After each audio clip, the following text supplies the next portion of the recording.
Hello, traders. It's Andy with Trade Ideas. It is April the 22nd on a Tuesday, and more selling yesterday. You can see the market was up above its 10-period moving average for several days, but you had a lot of red bars during these days, and then another ugly red bar.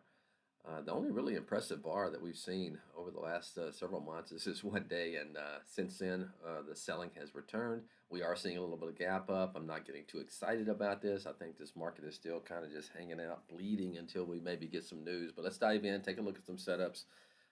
First on the list is an earnings play. It's going to be a couple of earnings plays. No, I think we just got one on here today, but Pulte may it's one to watch because it has been beaten up pretty bad along with all the home builders. Okay, it is gapping up a little bit today off of earnings. Looking for a move above out of this range above 96.68.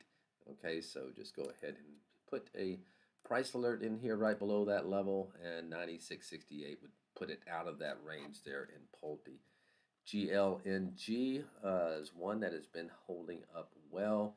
I'm not sure if this is very light volume. So looking for a break. Once again, we got a range here above all of its moving average. Kind of a double top there. 38, 39 would be the trigger there on GLNG. ASPI, another one that's been above its key, moving averages on the daily chart. I'd like to see it get it back above 603 would be the trigger there on ASPI. And then a little China play. China had some impressive markets overnight, gapping up today, but this is a GDS.